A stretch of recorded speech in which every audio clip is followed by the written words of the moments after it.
Because of course it is. Excellent. I also just hit go live. Oh, all right then. So I guess I should get some intro music playing or something.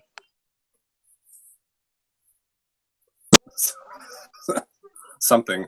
Gotta love these awkward soft opens. I mean,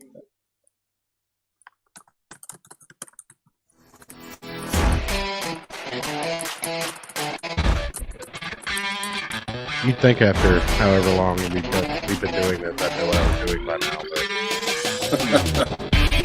Yeah, you think. I think that's asking a bit much.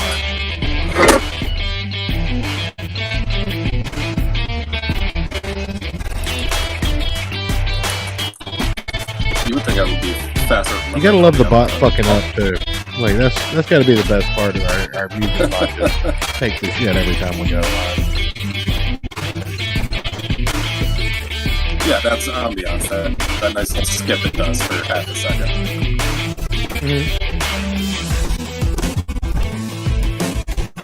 I think it's part of the aesthetic at this point, though. Like nothing is well produced about this show, and that's part of our charm.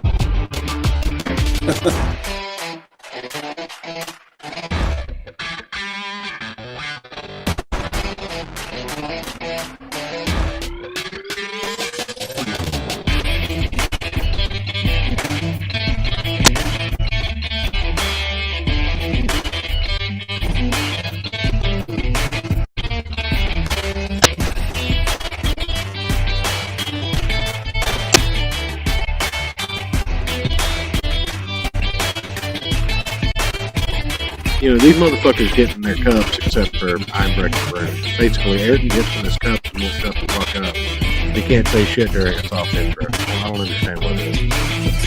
What the fuck? Sorry. My bad. I didn't mean to double act on the screen on my end.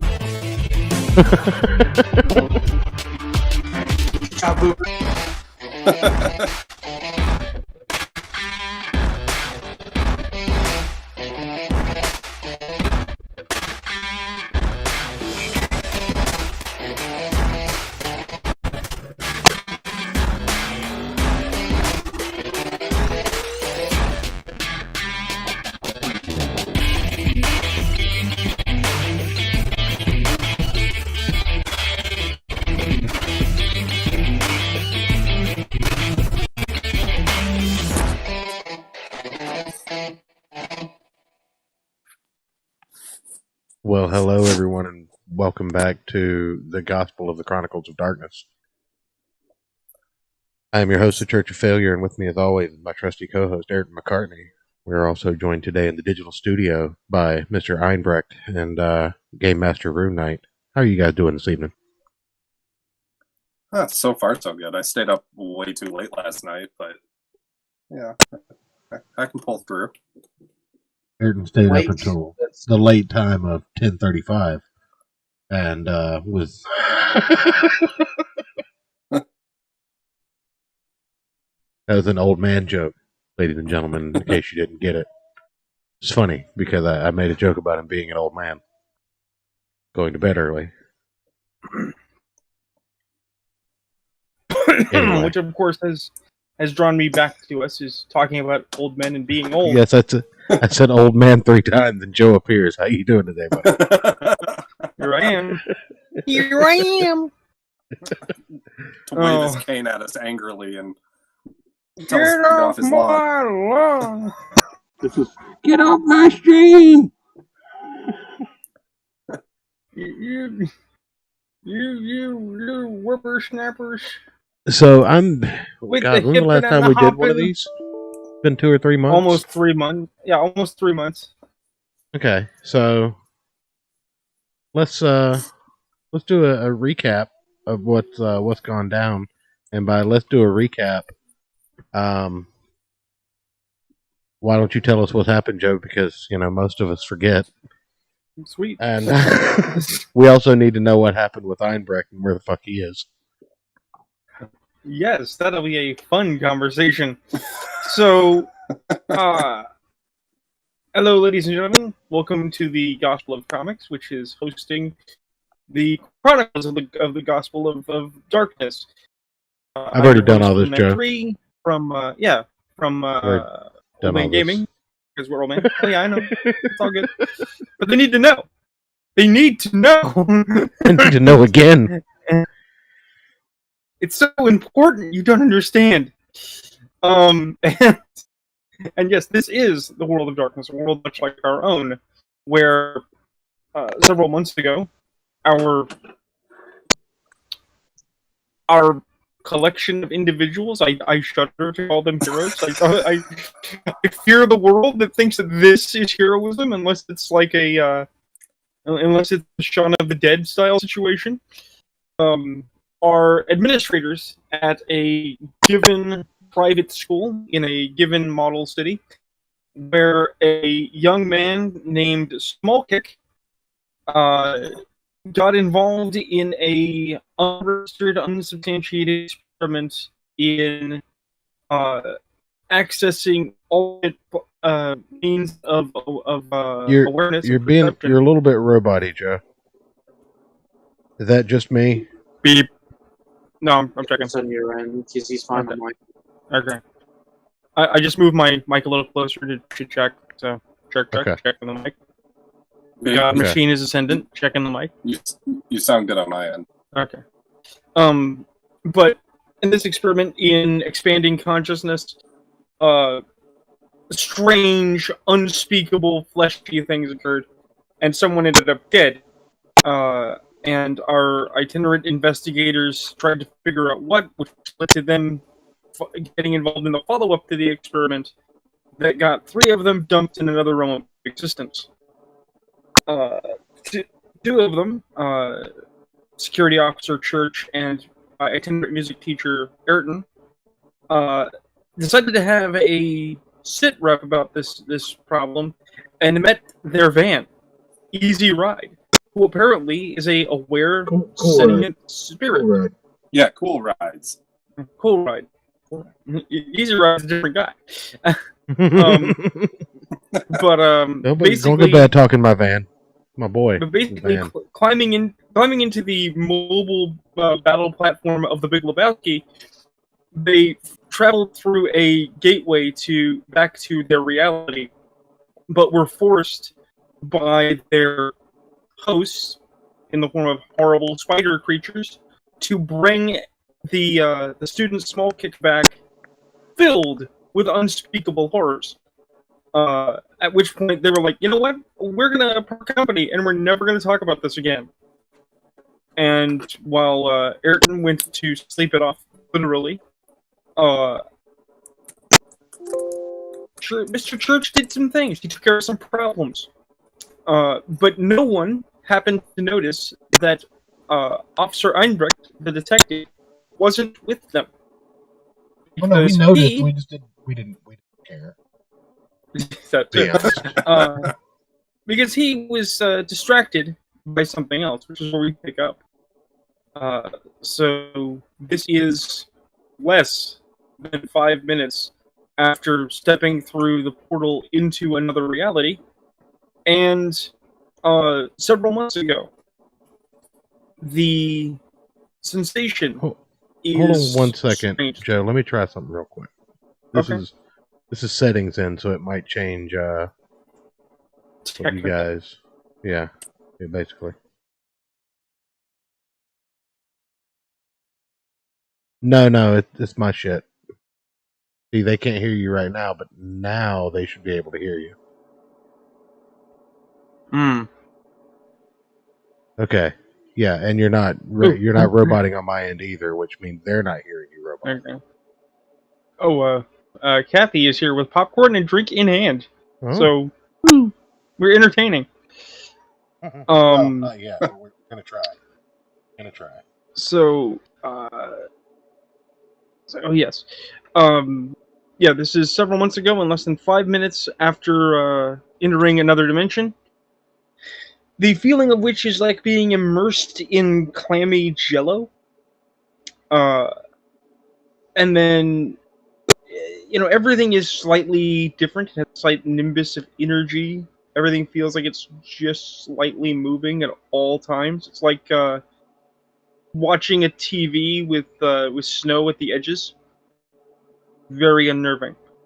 But Einbricht, as you crossed over, you were standing there kind of keeping the perimeter, keeping things secure, making sure nobody came up behind you, and you in fact did hear voices behind you.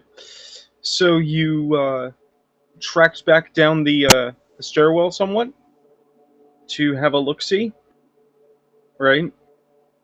And you have found a pair of individuals, other human beings, having a talk at the foot of the stairs.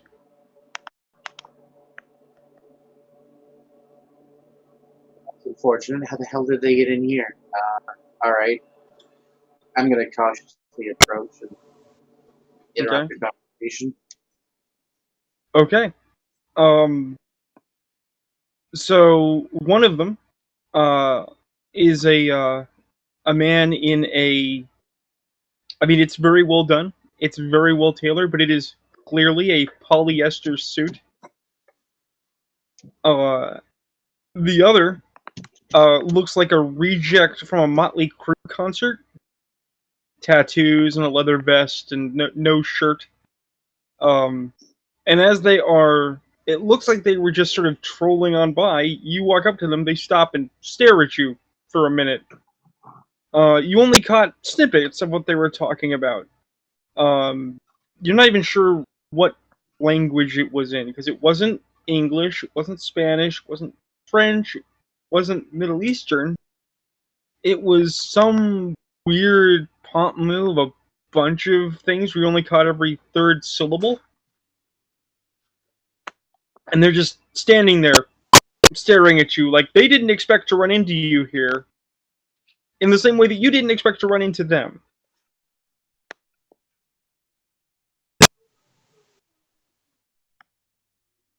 Did Einbricht explode? I think so. I'm here. Did the bot? That was the bot disconnecting. Screw you, bot. I mean, was the bot even running? No, it was. Oh shit! You're right. Okay. Let's put that back up. Gotta turn it down when we get back there. Yeah. Just gonna inquire how they got. Like, how did you get the two of you get in here? Right. So the guy in the jacket looks like he's about to say something smart, but the guy in polyester is like, How did you get in here? Walked in through a doorway?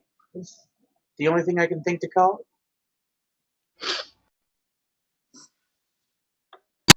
He rubs his face like he's somebody with a coke addict. Yeah. And it's like, so you just sort of walked in. I was following two of my coworkers, but yes. Oh, there's two more of you here. That's to my knowledge, yes. They entered the same doorway I did. Wouldn't happen to know where, would you? No, it vanished the moment I stepped through it. Okay. Okay. Hey, by the way, so do you have on your sheet, Einbricht, the danger sense merit? No, give me 1 second. Seems Quickly, everyone, grab paper!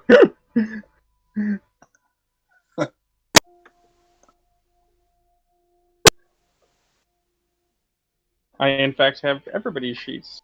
Open my copy. Are they updated? Yeah, I forgot to load my character sheet because I'm a retard. Yeah. Hey, it's not like it's not like I opened them. Here I am. I'm just running GM stuff off the cuff here. I mean, I have a plan. I don't have any of my notes open or anything because I'm a professional. Yeah, rub it in. Yeah, I have 2 dots in danger zones. Cool. So make a wits composure check +2. So you add 2 extra dice to your pool. Meanwhile, I will deal with Adobe being PSOS. Shit. Where do He I means type the shit, command guys. again? Right. So in our handy dandy dice rolling chat, you do !R, and then you do a number of D10 equal to the dots on your sheet. So your wits and your composure dots plus 2 more dice.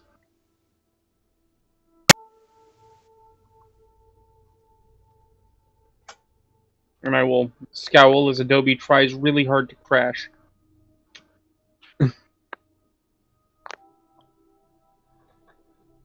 It's the Dungeons and Dragons text channel, Einbreck. Yeah.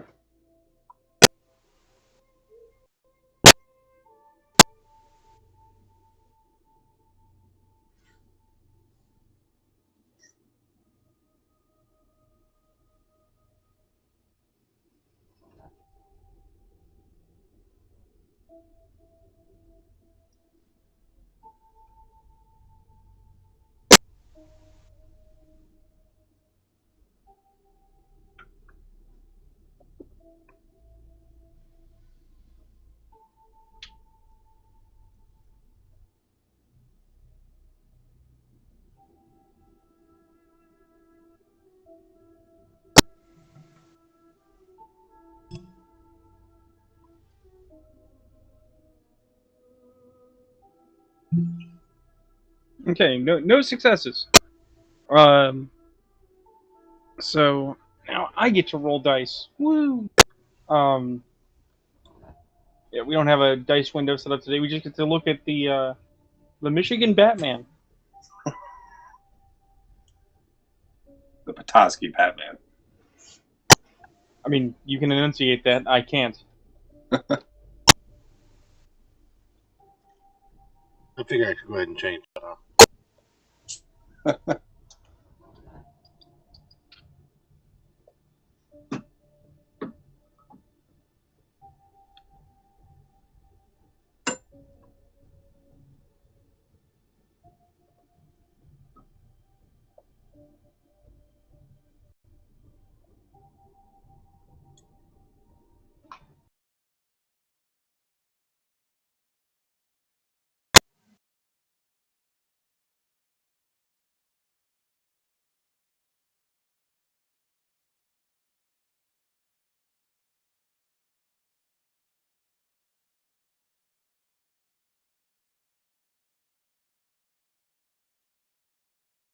Isn't quite fast enough. As he asks you, does this smell like chloroform? And you turn around real fast and take a baseball bat to the face. And fall down the couple of stairs to the floor. And as you're lying there stunned, you see that a dude was hanging upside down from the underside of the stairwell with a baseball bat. Like clinging to the underside of the stairwell, walking along it like you would walk on the proper side of the stairs. And all you can think is that's cheating. as he drops down and gives you another solid tap on the noggin and puts you out. An undisclosed amount of time later, somebody slaps you in the face and you start to come around. And you appear to be in your bedroom. And the guy in the polyester suit is standing there and he says, Hey, Cub, wake up. Yeah, no, look at me. Look at me. Good. Now, I want you to take your right hand and I want you to feel the back of your neck. Don't pull. It will go bad for you. Alright, I reach behind my back. There is something on the back of your neck. Somebody has done something to your neck. you can feel an object under your skin. And it kind of hurts. What you are currently feeling is a, let's say, quarter-sized explosive device attached directly to your spinal column. Yeah, if you try to remove that, it's going to blow and will take out your cerebrum. So if you don't die, you'll at best be paralyzed and be a gaping mouth on a stick that can't talk. Okay? So, we did some looking around. We couldn't find your friends. That's really annoying, let me tell you. But you're going to help us find them. Because we own you now. Because that's what you do, Herd. You be owned. And, in exchange, maybe we'll just let you, continue to live. Okay? Now, my name is Mr. White, and he literally pulls out a card and puts it on your end table.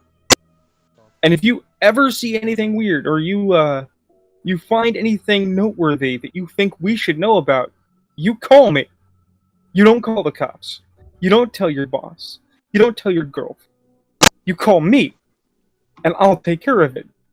Because I own you. Do we have an understanding? You may speak now. We have an understanding as long as I stay alive, I suppose. Oh, that's good. Yeah, no, exactly. As long as you stay alive, because the second you're dead, you're not my problem anymore. That's a good piece of meat. I'm glad you understand the hierarchy here. Oh, and one more thing. If I ever hear that you had words with Kingslayers, or I find out that you're one of their little errand boys, before you die, I will make you regret it. The name of fuck is a Kingslayer. Good answer. So at that point, he literally walks out of your house, closes behind him, and is like, what the fuck just happened? What the fuck is this? But you appear to be back in your apartment in normal space.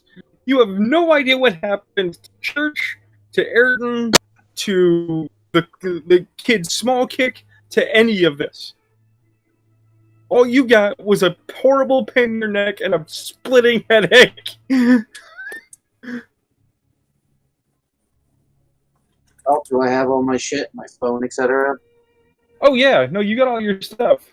Although, if you want to investigate any of it, I might need some roll. Yeah, that's what I'm gonna do. I have to restart Adobe because it worked. Oh, good old Adobe. Good old Its true proficiency is in its ability to crash repeatedly. Well, the thing is, it's still the better option to, like, Foxit, because, well, Foxit does the same thing. Foxit doesn't like charts. Anything I have to read that Foxit decides is a different area, they make really pale and, like, selected, which is not what I wanted. Yeah.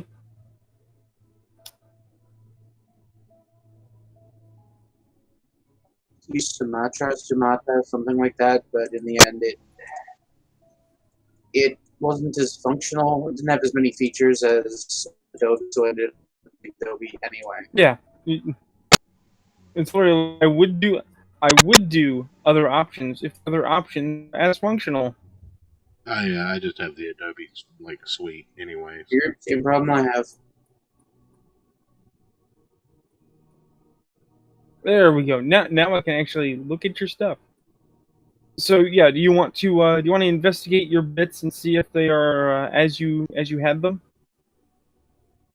Yep. Okay.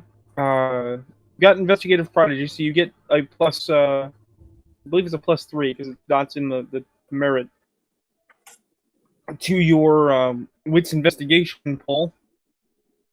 This is not, however, a crime scene unless you believe that your bedroom counts as a crime scene because a crime was committed here. You were, in fact, kidnapped, as about far as you can tell.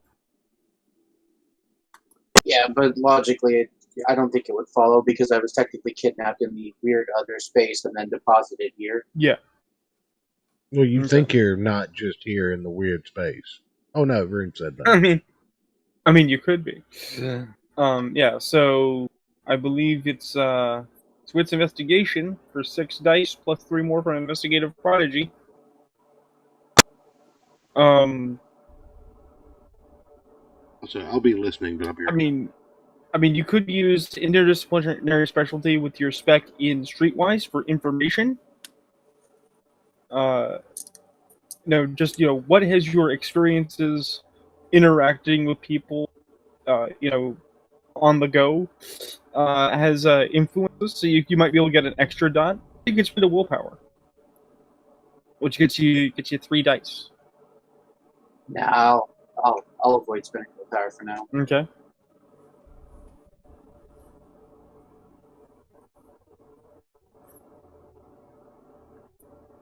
Oh, by the way, unsurprisingly, your body hurts because you got cracked on the noggin at least twice, and they apparently did some kind of surgical thing to you. So you're currently walking around with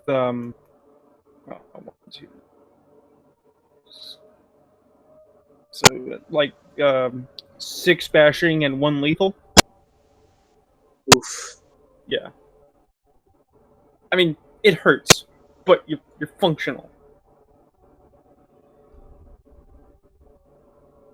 Take some pain meds, you throw on a band-aid, you can carry it. A bunch of disappointing rolls. I mean, that is often how it goes. So, yeah, everything seems just about fine. Your phone still functions. Doesn't look like anyone called you while you were out, unless Church and Ayrton tried to get a hold of you at some point.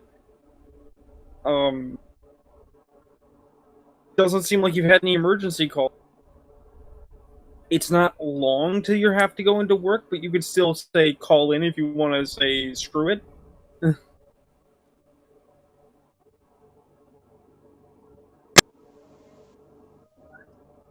I'm gonna try reaching Church via his personal line first.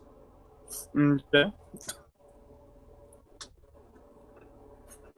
So, Church, after you did what you had to do, I assume you went back to your home. Did you just crash, or have you spent a sobering early morning in contemplation of all the things you've seen? Call it I crashed because I said I'd be right back, but apparently no one heard me. No, I was about to say that you said that. No, it works because we were just dealing with Einbrecht and you were away, so you've just come back and here you are.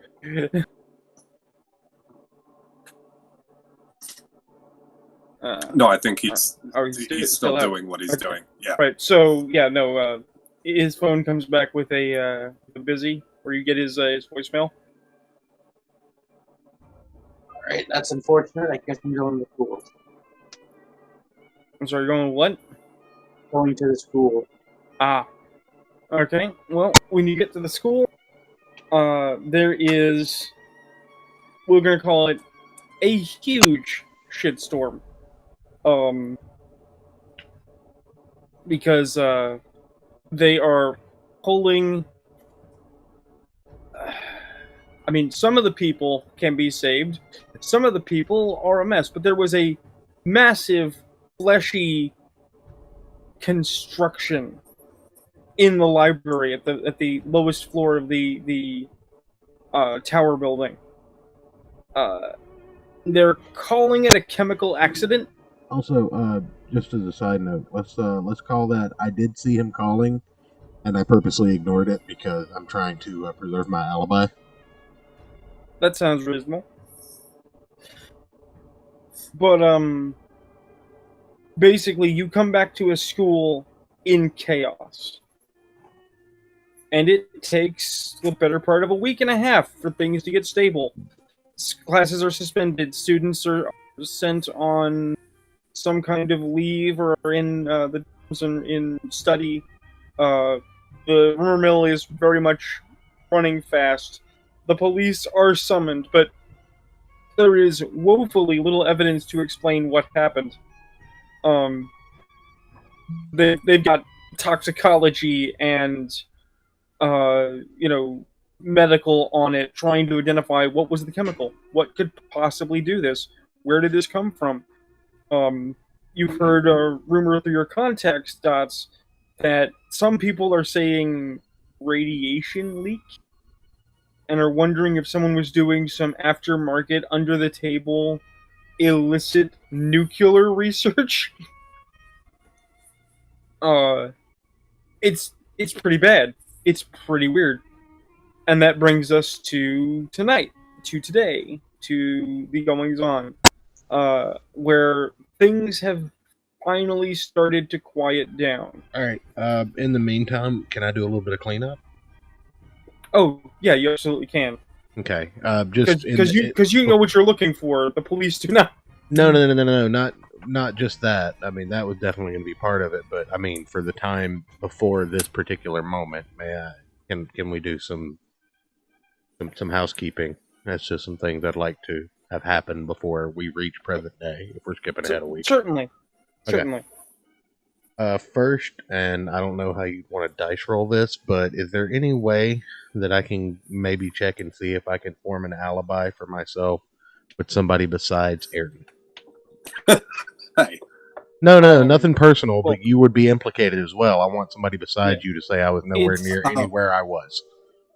It's either a. I got to invoke the NPC and the. Well, I'm saying I got to invoke an NPC, and that's Rune's decision. It's either a mental based or a social based test. Okay. Yeah. And you have to choose the skill involved. Right?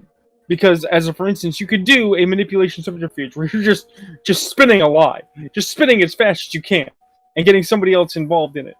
Or it could be academic. You could be using hard paper and dates and times and structures to be like, I was not here and I was not there and you can't prove it. Or it could be larceny. You could be breaking into things and adjusting records or something. There are a lot of ways to do this. The question is, what is the nature of the alibi you want to craft? Okay, I just really need somebody to say I was somewhere that I definitely was not, and they know it. During the time frame that all of this happened. Okay. Because the only people that saw us are so fucked up now that nothing they say is going to be taken seriously. Right. So, or dead. Very dead. So... Yeah. I need somebody to basically confirm that I was either with them or at home with them. You know, maybe watching a game, having some dinner. Maybe it's a lady who will lie and say that she was with me. Yeah, I was going to say, one of the things that you can do is it's a weird terminology. You can build equipment. Okay. Mm-hmm. That includes facilitating people as like a one-time ally. Mm-hmm. Okay? If you want to keep that person, you got to spend XP. But you can basically say, no, I've got a person on hand to fill in my alibi. They totally will do me a solid, probably in exchange for a favor. That is specifically a social. So you need to presence or manipulation. Probably presence, given your dice pools. Mm-hmm. Well, they're plus, the same. Presence and manipulation are both the same. Oh yeah. Probably plus persuasion. You probably want to use a willpower for it, and like, I'm not kidding when I say mechanically, gifts help. If you basically go to like the secretary with a thing of flowers and you say, hey, do you want to go out, and maybe could you give me an alibi for last night? They might go for it. Okay. All you need is one success. This is not like a hugely complicated thing. Yeah. All right, let's go for that. That's what presence plus persuasion is 3 dots. Yeah. which is why you probably want to spend a willpower and bring a gift. If you're bringing a gift, what kind of gift are you bringing? How much do I know about this person? I mean, probably a lot, considering I'm asking them this type of favor. Yeah, it's literally what kind of person are you saying? You said a lady, so I'm assuming like somebody from the secretarial pool, or maybe one of the other teachers, or a fellow security personnel. The librarian. No, the librarian. Oh no, the daytime librarian. Yeah, the day librarian. All right, yeah. We'll go with her. And all right. A gift. I mean, you have resources. You can think of something. Yeah, I'm just trying to figure out what that would be. It doesn't need to be, extremely complicated as a thought process. Basically, you get resources one, so we'll see you get a +1 dice to your pool for a gift of some sort. Could be chocolate, could be flowers, could be a nice card, could be a copy could be of the a scarf. Bible. Yeah, it could be a copy of the Cockney Bible. Who knows? Let's go with some chocolates and a recently released book that I know they'll like. Sure. So you got about 7 dice, and they already have a, if not positive, at least neutral opinion of you. So they're not going to make it more difficult to persuade them. 2 5s and a 7. Yeah, those are shitty rolls. Right. So, yeah. So, look, they won't lie for you, but if nobody asks them, they won't say anything either. Yeah, not the best thing in the world, but I'll deal with it. And yes, obviously, I've taken the time to. Well, because you have a week, you actually have a number of nights. You can keep working on them about this if you would like to use social maneuvering. Basically, instead of taking a single roll, you instead decide that you're going to, for lack of better language, seduce this person into helping you how you want to help them. Yeah, let's go for one more go. Their impression is currently average, so it's a roll per week, right? Which means you've had 1 week of roll. You haven't failed. You haven't made any forward action. But in the future, you can keep building this alibi. It doesn't have to be this is a one and done and it just failed. Okay, all right. So you now have a side project in establishing your alibi. Yeah. All right. Okay. That's about it. I could keep going, but yeah, that's about all I wanted to take care of. Also, let's refresh on. In that same time period, I'm going to do my best to go, a town away or so and get a storage building. Yeah. Oh yeah. And we're gonna store this this door maker that we've taken in that thing. Sounds solid. In the week, of course, everyone will have refreshed their willpower because you've had days and nights of sleep. Maybe not good sleep, depending on how you feel about things that you've seen, but you've had sleep. And what's the max on that, by the way? I'm sorry, what? What's my max on that? Your willpower is equal to your dots in resolve. So for you, resolve in what? Resolve composure. So that's 5 dots for you. Okay. But anyway, anyone who's been damaged, anyone who picked up some hurt, has had more than enough time to recover. So, I mean, Einbrecht, you still have a thing in you, but at least you're not in pain anymore. Damn right he does. Was he the only one that got damaged? He was, in fact, I believe he was the only one who actually picked up some damage. Okay. At least physical damage. I believe several of you had some psychic damage. Some social, so some intellectual damage went down. But it is a quiet day as you get back to school. As the doors open, as the students start shuffling back to classes, in that sort of weird, I'm glad to be going back to class, but God, I hate class kind of way.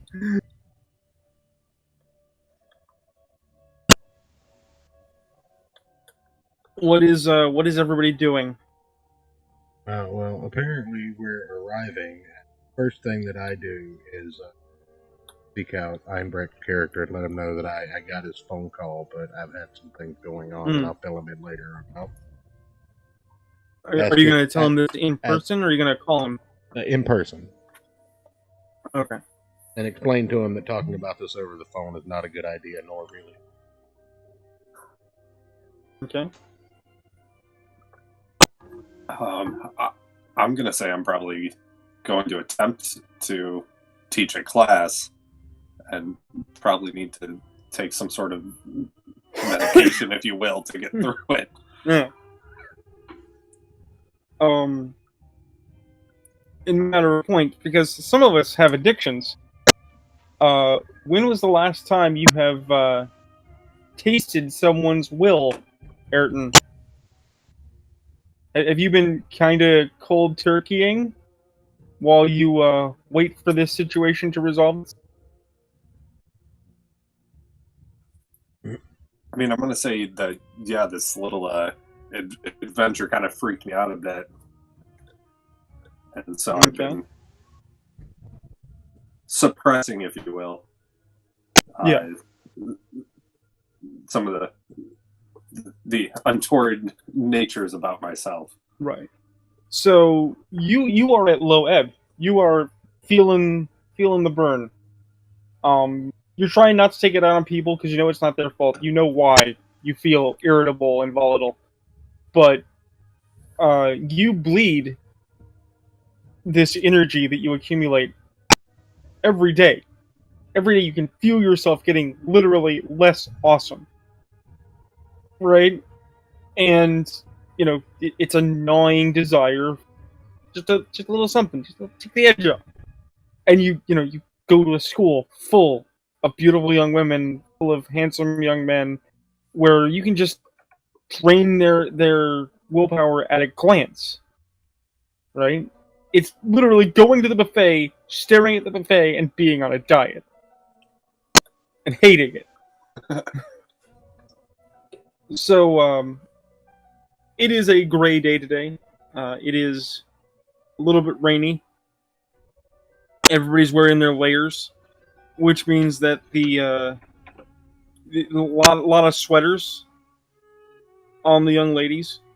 You know, like almost like a package to be unwrapped. And as you're trying to explain Blue's finger picking, yeah, that's right. We're drawing from real life. Yeah. You have a hard time focusing on class and not on the smorgasbord in front of you.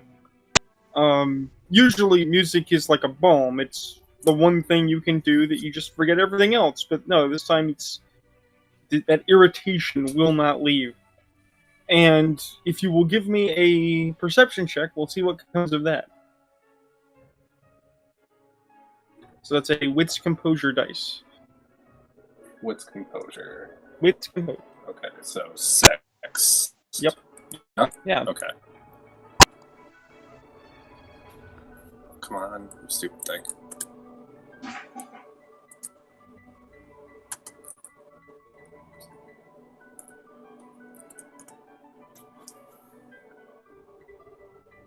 What? Oh, my bad. It will not roll 610 dice. Oh, you got a 10. So reroll that 10. It explodes and keeps going. Okay. Okay, so you have 2 successes. You see one student who is, I mean, they're doing the moves, but they, at the same time, are obviously not it. And they look sad, like deep sad. You know, not emo, try hard, I'm so cool, sad. No, like actual sad. And it puts you in a mind of the student that just died. It's like, she was sad. I had a chance to do something. I didn't. Oh shit. Is this another one? Is there gonna be another one? Can I handle another one? And it's also, quite frankly, she's not just your type, but she's the type of student that you can isolate. You could get 5 minutes alone with have a teacher-student conversation. You could get a little bit of that thing that you need. I mean, she probably wouldn't even notice. And you just can, like, feel yourself, like, licking your lips and thinking about that sweet, sweet energy that she's got that you can just help yourself to. And then you feel kind of skeezy because you realize you sound like a child molester. I was just about to say, you're making me uncomfortable. You should be uncomfortable. So the question is, how do you want to proceed with that?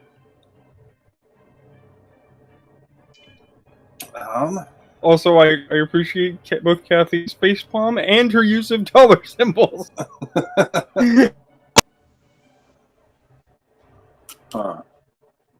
And so I can kind of understand.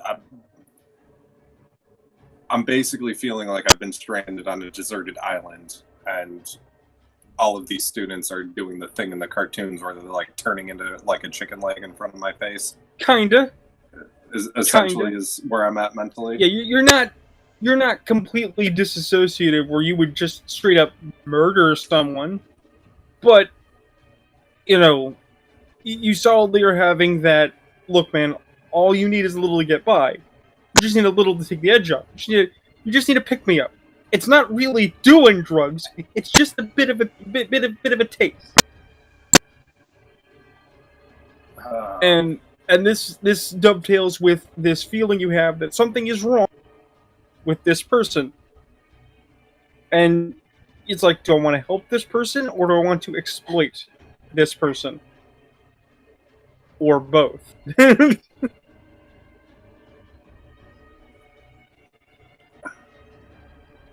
I think I'm gonna try and go for both because looking at glancing back over everything, I don't know if how well my character is gonna handle another student dying. I mean, your vice is hasty. You make quick decisions. Maybe not the best in decisions. character. This is the in character. Yeah, this is in character. This is in character. Your vice is hasty. I think out of character, your vice is cigars, but I mean, you might not consider that a vice. No, nicotine in general doesn't That's matter. just a lifestyle. What form it's being It's a lifestyle consumed in. But so as your class winds down, are you going to ask them to stay after for a little bit of talky talk? Yeah, I'm gonna say like, hey, I want to talk to you. Alright, so in short order, it's empty. It's just you, them, the various stands and instruments. And how do you want to broach this subject?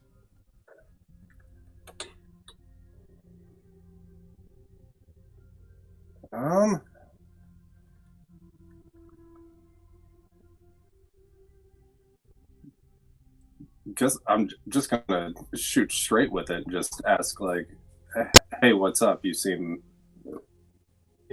Can we do a probability check? Well, I'm sorry, what kind of check? Probability check.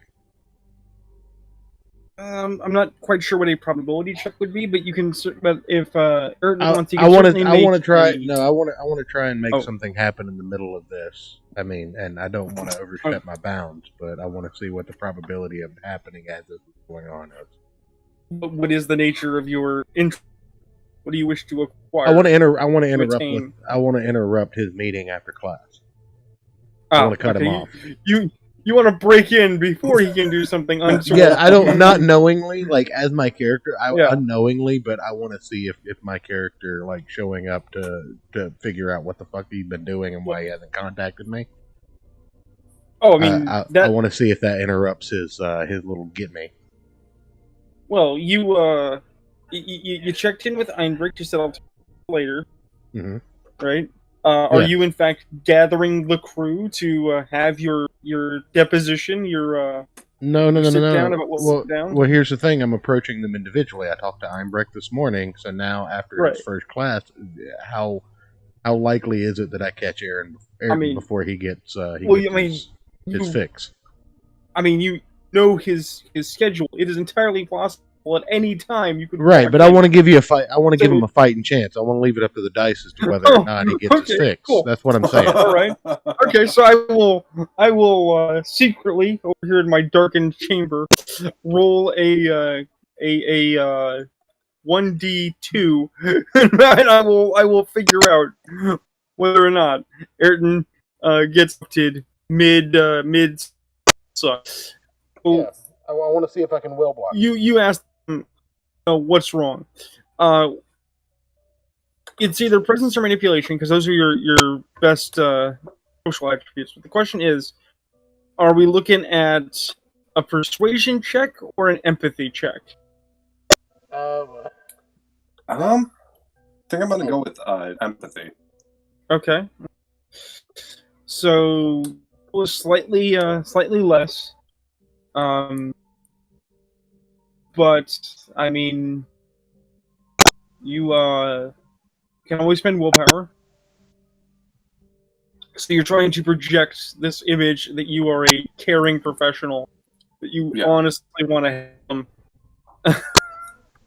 them. Well, maybe stealing a little energy off the side. So that's 5 dice if you want to roll it. Okay. If you spend a willpower, that's 11 dice. The rolls have been shit all night, Eric. Huh? The rolls have been shit all night. Hey, 2 successes.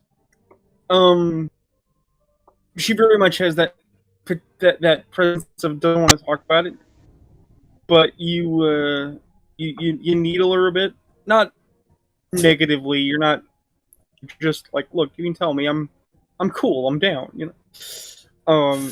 And she says, not enough for you to really go on, but enough to get a start, that the new guidance counselor said some very unpleasant things to her, and she's feeling really down about it.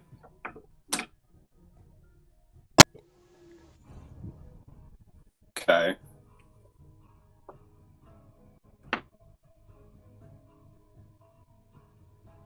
You in fact, to the best of your memory, had not heard that there was a new guidance counselor. Because you don't follow that bullshit. So,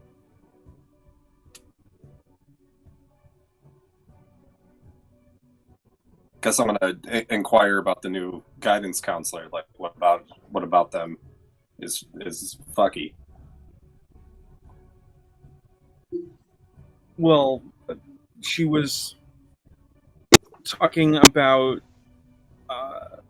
some of her feelings, which and we're talking. This is student level conversation, so she's not trying to say the totality of it because she doesn't want to sound like a complete putz, right? But the new guidance counselor, as far as you can tell, basically told her that she was a whining, mewling quim and that she should get on with her life. And she was like, "But you're a guidance counselor. You're supposed to help me." Yeah. And he apparently was incredibly dismissive and was like, "I am helping you not be a puss. Get out of my office." Which, is wildly inappropriate for a school administrator. And it is right at that point when she's about to open up to you. The church walks in the door and she totally just GTFOs. Just walks right out as quickly as possible.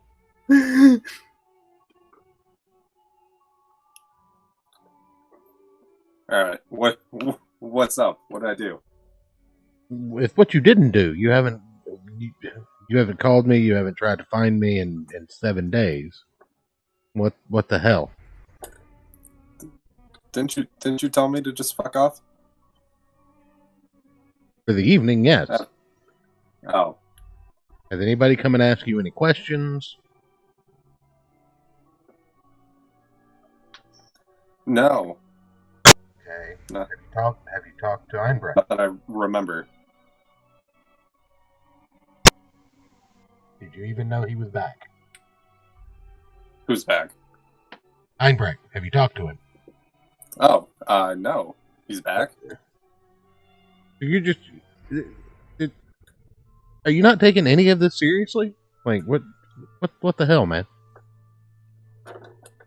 Church, give me a wits composure check. That's how many? Your wits composure. Oh, wits composure.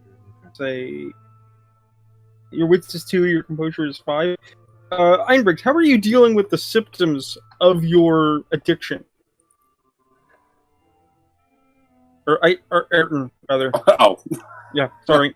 Ayrton, how are you dealing with the symptoms of your addiction? How are you hiding this hunger you have?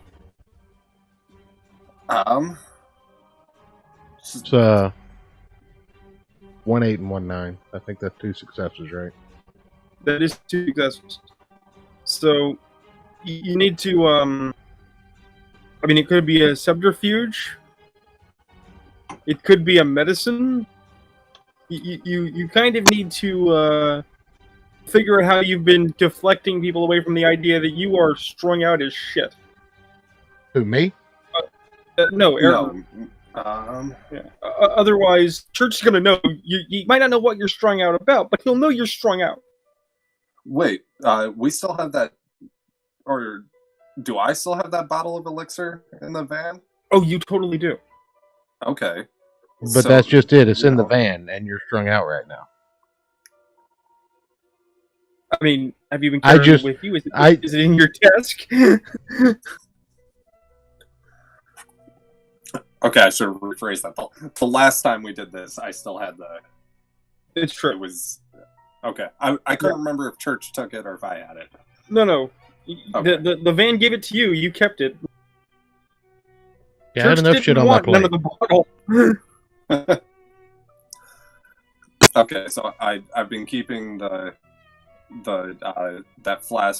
flask of elixir on me. Yeah. And taking like a quick nip when it gets too much. Oh yeah, and it helps. It actually helps. It tastes pretty good. Almost as good as, draining the energy from people, but not quite as good. But it's good. It's making you stable, so your hands don't shake. So, okay, yeah. He's still got 2 successes. He knows that you are not as stoned as you could be. You're not completely wasted. You are on the job levels of... Which, admittedly, because he doesn't know about your other shtick, Church, you probably think it is a mundane level of, oh shit, he's been probably drinking his way through forgetting all this. Look, I don't know what you've got going on. I don't know what what you plan on doing about anything. But here's the deal, right? We went through some shit. I've done some shit. Right, Church, can you lean in a bit to the mic? You sound a bit distant.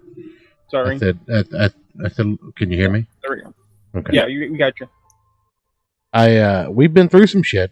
We've done some shit, people are going to start asking some questions, more than likely, if they haven't already. You need to make sure you check in with me so that we know the story. We need to figure out what Imbrecht's up to, but we're not out of the water, and I'm not going down alone. All right. I have 2 more classes till lunch. What if the 3 of us convene then? I'm fine with that. I talked to Einbrecht this morning, but yeah, don't miss it. Don't make me come looking for you again. All right, I'll be there. All right. Okay, so as you guys break up into your I will be right walk back. alone again, where are you heading? Ayrton's clearly going to go get steady. Yeah. I'm going to continue my rounds as normal throughout the day as well. I'd like to see if I overhear anything, any faculty rumors, anything like that, because, news travels, people talk. So, I mean, in my rounds of security for the school, I'd hear things. Well, I mean, a lot of the talk has been about recent events, obviously. Unsurprising. But Also, in particular, I want to check in on the science teacher that was implicated with this whole experiment. I'm sure. When you go to his offices to see what's up with him, you in fact find a note stapled to his door, or taped rather. If you read it, it indicates that he has gone on a quote extended sabbatical, and his replacement will be coming to the school. Start of was pretty swift. So either he's attempting to dodge culpability for something, or probably, corporate had him removed for something. I mean, it could be anything. There's any number of other things he could have been involved in you don't know about. Well, here's the thing. If somebody had him removed, that means someone else knew what was going on besides us and him. I mean, that is a reasonable deduction. That's pretty bad in and of itself.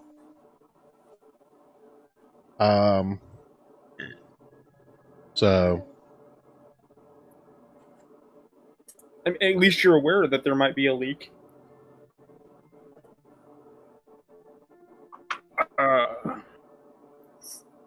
But no, the big talk is that the corporate institution that owns the school is pulling in the bean counters because they've just had to spend a lot of money on media manipulation and controlling narratives and regulating Twitter feeds to mitigate the bad optics for not 1, but 2 mysterious deaths. Because a couple of people did not survive the meat carpet. The rumors of experiments, the rumors of mad science, basically, do not look good in the modern, scheme. And people have real concerns that the actual school administrator, not the day guy who runs the actual guy who owns the building, could come down, and he is not a well-liked man. People who work for him do not like him. He is widely construed as a belligerent, demeaning monster. okay. As a human being. He's also like a Fortune 500 dick that nobody ever sees. He's trying to be an unpleasant Rick Branson. Okay.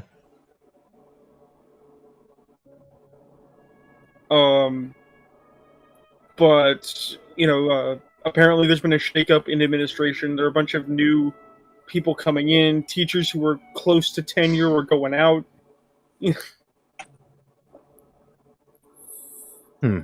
So, Of course, they've got to get an entirely new night library staff.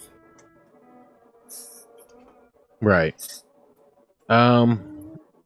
Do I hear anything though? Relative to the specific events you guys run? Yeah. No, it's actually kind of odd. It's like all of these mysteries around, and the one that is most obvious, nobody freaking sees. Okay. Yeah, that is weird. All right. Well, I mean, I mean, it also makes sense on a certain level to your sort of catalyst cop senses that people are dumb. They ignore obvious things because they want the sexy, weird stuff that doesn't happen. People are dumb. A person is smart. Yeah.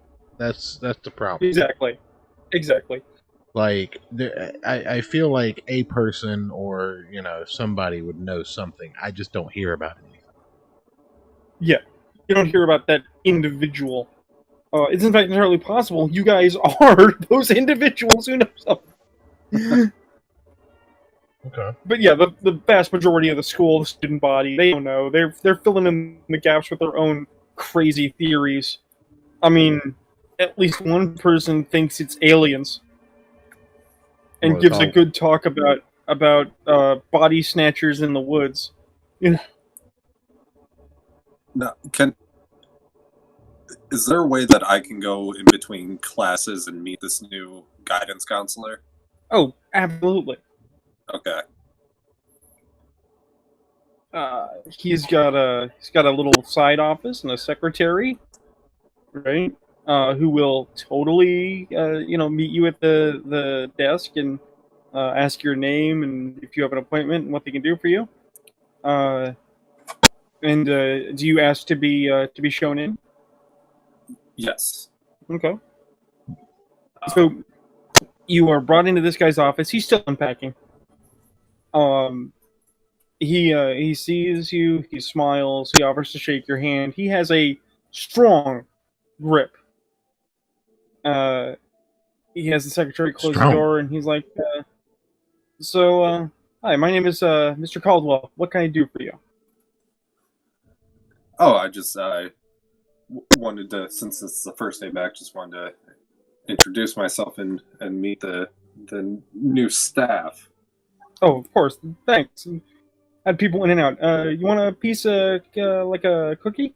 Because like people have been bringing in little like welcoming gifts, and he's got like a stack of plastic wrapped welcome to the team type gifts. No, I'm good. Oh, good. So you don't mind if I keep unpacking while we talk, right? No, not at all. Cool. Right. So he continues to unpack. He's got he's got a plaque for where he's been to school and for his licensing in psychology, sociology, that sort of thing. He's got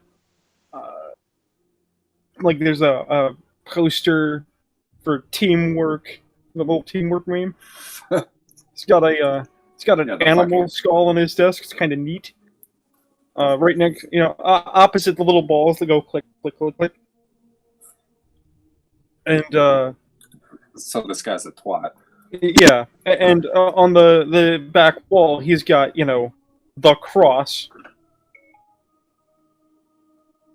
And he's like, so I'm sorry, didn't actually catch your name. Oh, I'm Ayrton. I'm the music teacher here at the school. Oh, you are Mr. Ayrton. We haven't met, but I've heard of you by reputation. If you'll pardon me. So now, while we're having this conversation, can I use like something with like the unseen sense or like eye for the strange to kind of like feel out if there's anything weird about this guy? Absolutely. And that's the thing, is that as you talk to this guy, when he looks, we're not talking like the casual glance, like, yeah, you exist, but actually, takes a minute between unpacking to look at you, right? You feel looked at, and it makes the hairs on the back of your neck stand up in that uniquely unnerving way. It's like when you're looking at the car. It's like someone that is not normal is recognizing my existence. I have entered their state of awareness. You can make an int composure check, right? A what composure check? Intelligence composure. Okay. Okay. So 6. Yeah, and you get a +2 to the roll because you're using mundane sources. You don't have anything objectively supernatural to notice. Okay. So 8. So 8. Okay. Yeah. I see 4 successes, and you got to roll again.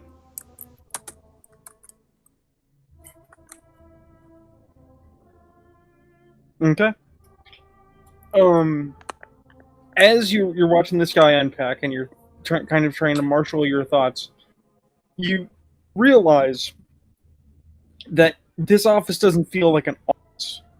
I mean, it conforms to an office. It has the shape of an office. It has the form of an office. But there's the African masks on the... There's the animal skull on the desk. There's all kinds of little doodads and fetishes and objects everywhere. This is more like a den. Like someone is nesting in this room. And, I mean, this guy's stance, his structure, his positionality. I mean, he's trying to present an air of congenial friendliness. You can trust him. He's affable. But he stands straight, he stands stiff, kind of looms over people. There is a distinct sense of the predator about this man that you find very uncomfortable. You're reminded of when you were a student and there were people that just knew how to apply pressure to you to make you feel small. And you're in a room with this guy less than 3 feet away. There is not a lot of room to run in this room. And if you think it's bad for you, you think about how much worse it must be for a student with no advocate to be in the room with this guy. Right? And that's when he reaches into the box and pulls out a giant fucking knife. Now, it's not a working knife. It's not a knife as you would envision in a kitchen, right? It is a heavy, fat, like big as a Bowie knife type knife with a handle with a heavy ball end that you could like crack someone's fucking skull with. And it's got a little leather thong and like little bones on it and shit. And he's putting it on his wall. Just calmly put a weapon on the wall in a guidance counselor's office like this is nothing. And as you're watching him do it, you're like, his hands are rough. Those were working man's hands. They're scarred. You kind of wonder for a second, can you use that on me? Has he used it on people before? I think I'm gonna politely excuse myself because I have another class starting before the lunch period. Sure. Hey, Mr. Ayrton, can I give you a friendly piece of advice just to, since we're gonna be, co-workers here? Yeah. Maybe some professional distance from your students. Because, walls have eyes, people talk, and I do have something resembling a professional onus to report things. But I'm sure that's just not going to be a problem, you know. No, So not, the little not- talk I got to get everybody, right? Yeah, not a problem at all. Awesome. Hey, you like beer? Yeah, I like beer. Sure. Sometime we should get a drink, you and me. You know, we'll grab a couple of the coworkers, go to the place I know. It'd be fun. Yeah. Sounds like a blast. Cool. Close the door on your way out, would you? No problem. And he just goes right back to unpacking like this is nothing. Like he didn't just say anything really intimidating. Well, that was fun. Oh yeah.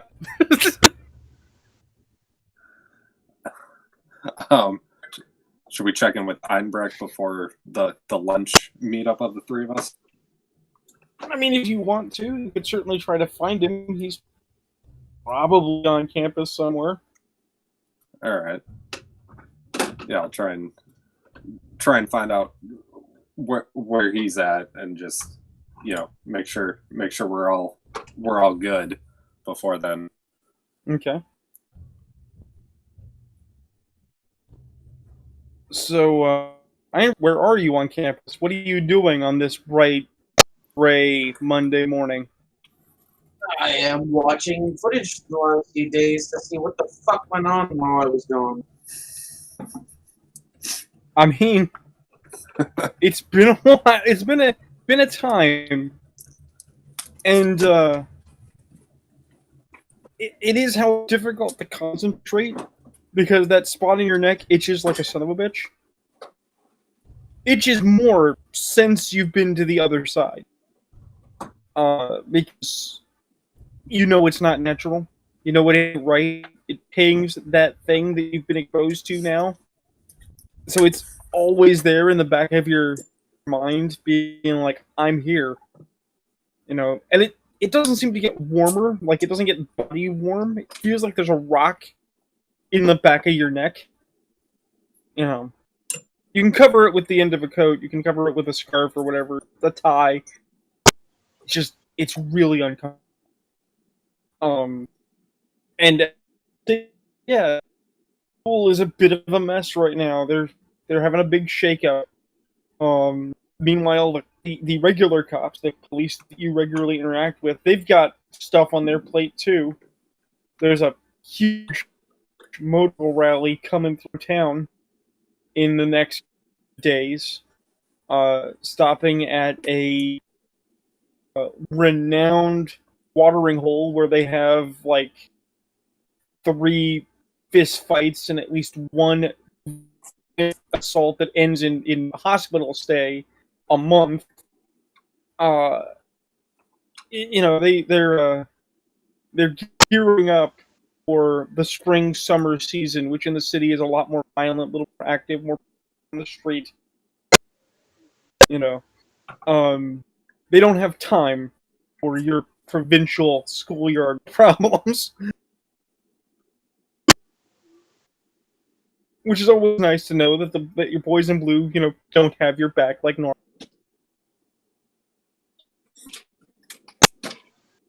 But are you just are you at the cop shop on campus?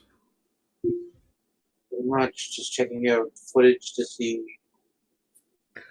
Also, while this is going on, I'd like to do one more thing in the meantime.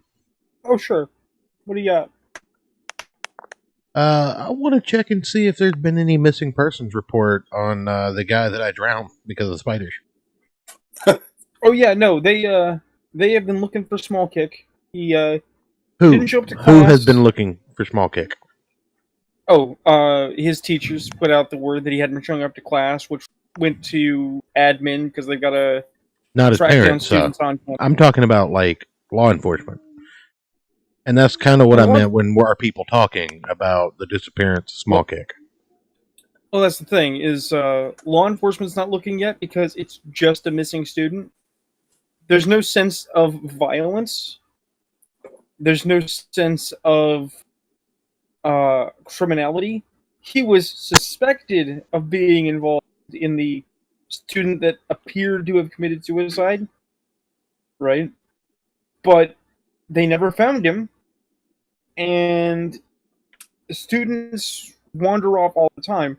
So, I mean, his parents are upset, but it's solidly well, he was an adult, and there's no evidence of a crime, so there probably is no crime. Sorry. Bureaucratic apathy is high. Okay. That's especially if the problem is resolving itself. Well, that kind of determined whether or not I filled the other two in on what I did. Mm. Like, Ayrton probably assumes, but I'm not going to come out and say it. Yeah. And Einbrecht doesn't know anything about it. So, let's just say that I implied with Ayrton when I had our conversation earlier to let me do the talking.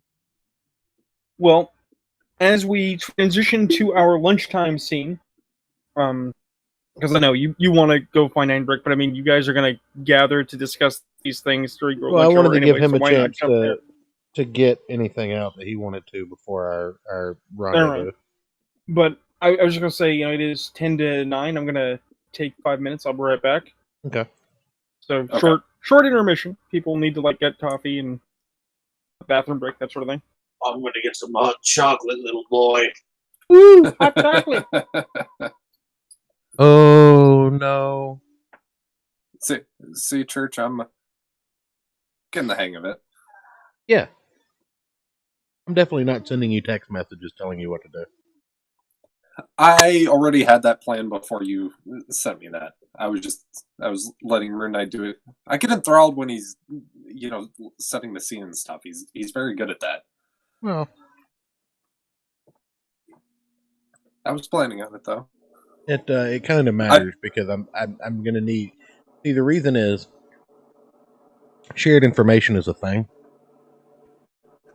and I don't like just assuming that I'm a fly on the wall in everyone else's council. And in character, we do need to have secrets from one another to, make a good storyline. Like there should be things that we don't all know in character so that they can affect us differently. Yeah. See, the reason that I asked you to do that is so that because I don't know anything about this guidance counselor yet because I've got my own problems to worry about that you have no idea about. Yeah.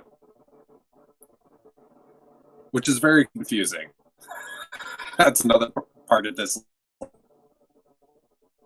doing a character thing when I know all of it.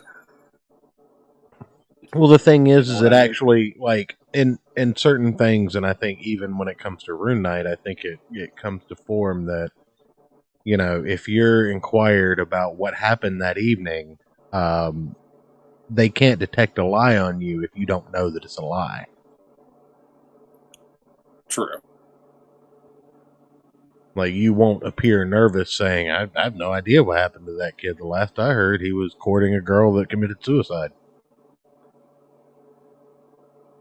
Yeah, that makes sense. They might be able to pick up something about a lie, but it's definitely you don't know fun, anything though. about his death. What was that? You might suspect, but Einbrecht has no idea what we did with that kid. Yeah. No, this is definitely fun. I kind of wish I would have played some of these games when I was younger. It's pretty good. Pretty good. Yeah. It was one of those things my bass player, his dad is a big nerd, and at least used to play D&D. And when we were, maybe 13 or 14, we were asking him about it, and it just sounded so complicated, and I didn't understand anything he was saying. I was, I was just kind of okay, and just kind of brushed it off. But no, this is a lot of fun. Yeah. And it's not that complicated either. No, but for a 14-year-old, getting a quick overview of how it all works, I was Okay.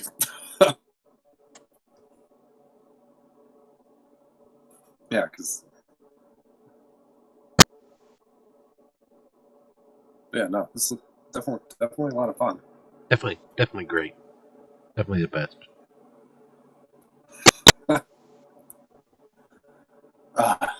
Can I just say, while we're waiting on them, I do miss Trump, but just for the shit talking and the tweeting. I had to explain to somebody earlier that, you know, I never thought that Trump was the greatest politician in the world. And that's why I liked him. I hate politicians. See, Yeah, exactly. it took less than 3 months for Biden to get us back into the Middle East and, you know, to literally turn his back on everything that he promised to do.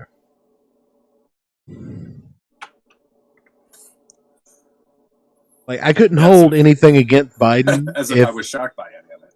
Yeah, I couldn't hold anything against him if he, you know, had stuck to the plan and was like, I'm going to give all these liberals exactly what they want to, you know, guarantee 8 years. Now I understand this motherfucker's not even planning to live 8 more years. There are already articles coming out in the mainstream media talking about this motherfucker showing early dementia signs.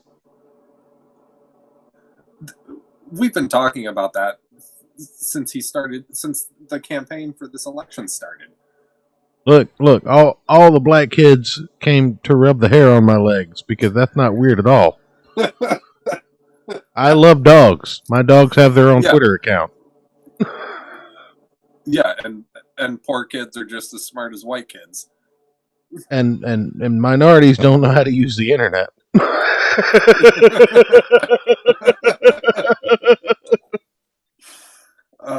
Did you see that quote from him saying, like, he wakes up every morning and turns to Jill and says, like, where are we?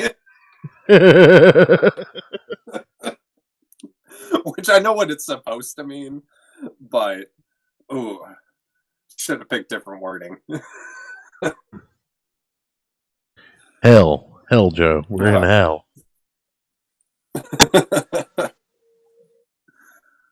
But also, did you see the Gina Carano interview with Ben Shapiro? I know we have not the highest opinions of Ben Shapiro, but... What are you talking about? I love Ben Shapiro. He's like the greatest puppet of all time. Jim Henson did a great job with that one. Right? Yeah, very lifelike. That motherfucker is literally a Muppet. Did you watch the interview, though? No.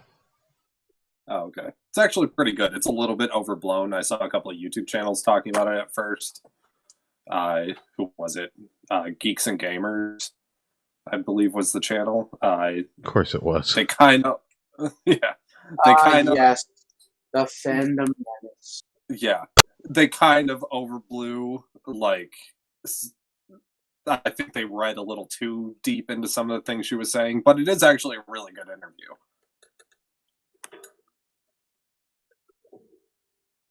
Gina Carano, just because she's tough as nails, and she just refuses to submit to these fucking crony retards that want to cancel the shit out of her. Well, so for me, at least, you can kind of tell if you've ever.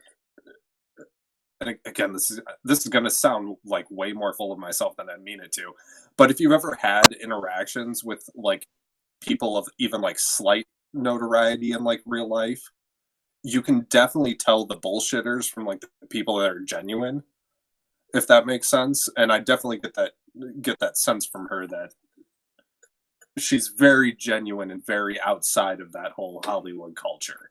So it was kind of a cool side to see of somebody in that position. There's the occasional star out there that isn't a complete shitbag, so it's nice to see that once in a while. Yeah.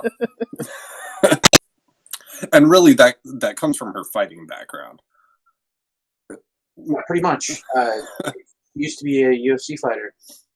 Yeah. Then Chris Cyborg rocked her fucking skull, and she was just like, nope, I guess I'm done. But it seems pretty legit. yeah, you know, whether you like or dislike Ben Shapiro, it definitely was a pretty interesting interview. He's a weasel. He's smart, but he's a weasel. Basically. Yes, he's a very, very smimey Jew. Days where I like him, and then there are days where I remember some of the dumb shit he's said in the past about anime and whatnot, and then I go, I mean, he's definitely entertaining. absolutely. I get a good laugh at him all the fucking time. Like, nothing wrong with that. Yeah, but no, I would definitely recommend checking it out.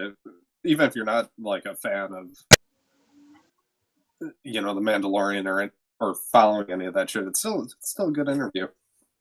I despise modern Star Wars. I haven't watched the Star Wars product since the Revenge of the Sith pissed me off more than the other two sequels. You haven't checked out Mandalorian yet? No interest. It's actually pretty good. True. It's not entirely true. I watched the first episode and I came out of it going,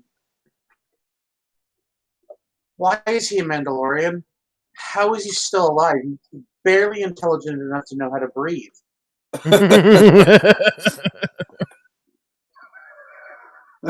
That's fair. I enjoyed it. I like that whole sort of like space cowboy western sort of vibe with it and shit. To be honest, it's got a lot of really cool. Like the first episode has some really cool Mandalorian moments in it. Like when he hook shots that one dude and like pulls him back into the fucking bar, like as the dude's trying to escape. That's some top tier fucking Mandalorian shit right there. But then there's dumb shit like fucking, oh, I'm gonna leave my ship unlocked because are you retarded? You have a weapons cache in the yes, you're retarded, are you? Oh my god, he's retarded.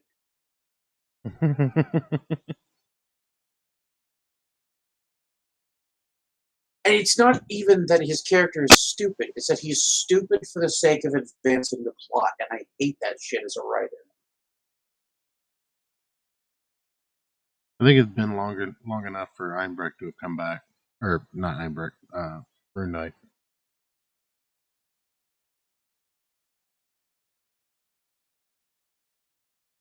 I suspect his mother required his aid.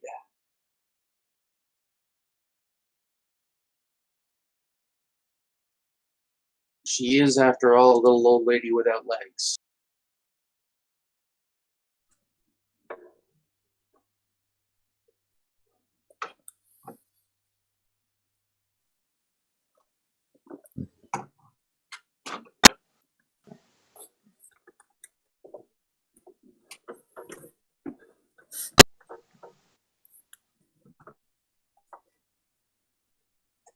Oh, when did your computer finally finish updating last night? Sometime while I was asleep.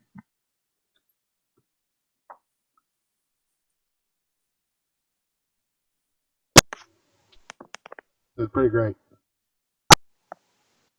Nice.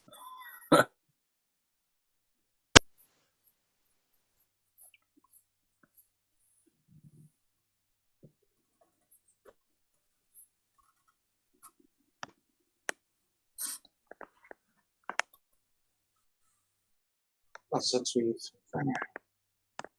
really time for selling your show, aren't we? Let's dead air right now. Yeah, I mean, I was looking forward to, not having to do a whole lot of anything except RPing, but, now that Joe's gone, I don't know what to do with my life.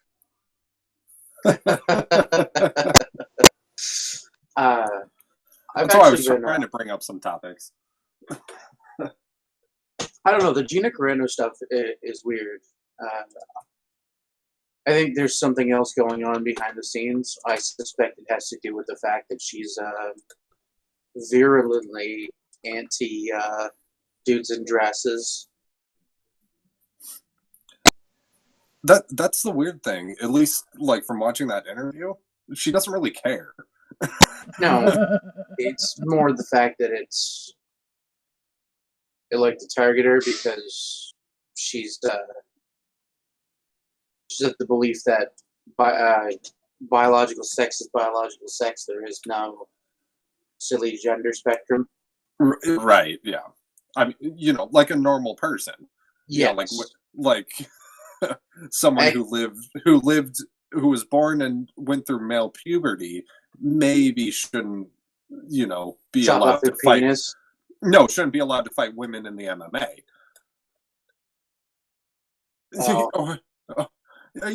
Stuff like that might not be a good idea. No, because men have a distinct advantage. Our hands are larger. We have greater bone density. Fuck.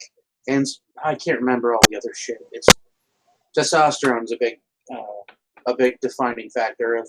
Yeah. So the testosterone difference between like the three of us and a professional fighter is they might have like a 30% increase in testosterone. Well, look at just from that training, but the testosterone advantage that us, just regular dudes, get to a trained woman athlete is like a couple 100% increase. Yeah, exactly. Well, it's because I don't want to. No, bad. Okay, sorry. I had to slap myself because my brain is wanting to go into long, detailed discussions, and this is not the place for that. No. No, all you have to do is look at fighters like Chris Angel and whatnot and be like, oh, yeah, you're taking testosterone. Chris Angel's that magician. Or Chris Cyborg, sorry. You were thinking him and Buck, or was it Buck Angel? Yeah. I had I actually had the bit from Ugly Americans involving Leonard the Wizard and his brother, who was a stand-in for Chris Angel, playing through my head, so my brain went to Chris Angel instead of Chris Cyborg. Fair enough. Oops. Whoopsie. Yeah, it's a weird show, but it's funny as hell. If you ever want to watch something that's just... The premise is the main character's name is Mark. He's a regular dude. And he works as a social worker for monsters and demons. Okay. What's it called? Ugly Americans. Okay, I'm about to look that up. I know this show. It's you're back. funny as hell. So I have returned. Awesome. We were about to check in with Ayrton and Eidenbricht, and then Church was going to meet them at lunch. Yes.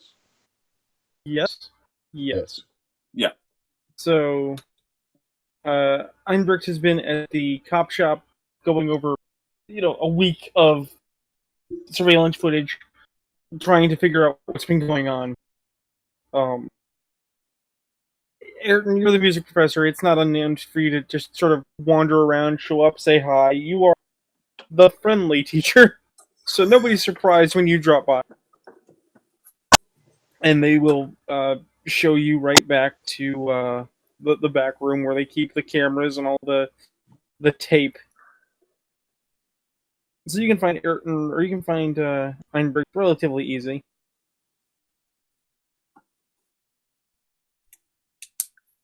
All right. Excuse me. Good lord. Meant to mute my mic, didn't get it in time. Oh no. So, I'm Brick. What you doing there? Watching footage to see what went on while I was gone. Did you find anything weird? Joe, did I find anything weird? No, that's the thing. It's painfully mundane. It's almost like as a reaction to how weird stuff was when you got taken and whatever else went down. The school has been trying to be on its best behavior. Like, nothing weird to see here, folks. Everything is fine. How are you? We're all fine here, yeah. No, there's absolutely nothing on this video footage, and I'm beginning to think that someone or something is hiding everything that went on here. RuneKnight, when we came back, we showed up in the parking structure, right? Mm-hmm. Okay. I want to make sure I remember that properly. So, Einbreck, have you checked the any footage from the parking garage yet? Be up to Joe to tell me. It is in fact distinctly low on your set of options because it's a parking garage. It's not a major thoroughfare.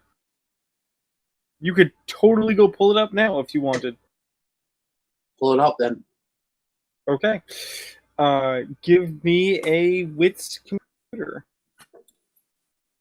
Composure? No, wits computer. Oh, wits computer. Sorry. Okay, I have You no are, Dutch computer, okay. so it's just wits. Yeah. Wits is 3. You can always spend a willpower. Not for mundane tasks. It's gonna kill my character. I'll absolutely spend willpower. Hey, Otherwise, no, you still got a success. Got an 8. So yeah. You go over it. You there's a day, right? But you can put them in, fast forward them, and you know roughly the time scale you're working for the specific set of events. So, you see two interesting things. The first is about 11:30 at night, an empty parking structure, right? And there's some distortion, like some snow, and then there's Church and Ayrton, right? Mhm. And a third somebody. It's really blurry. Can't quite tell, but it could be a student, right? And then they leave, right?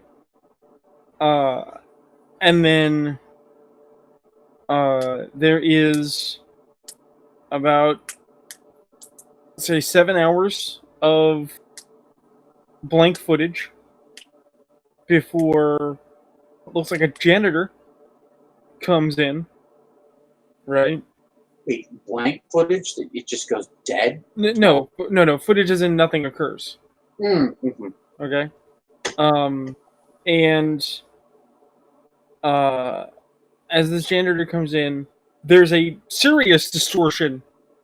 You think someone came in with the janitor, but you can't see. And then when the distortion is cleared, the janitor has mopped the floor, buffed the floor, and is sweeping the floor on his way out.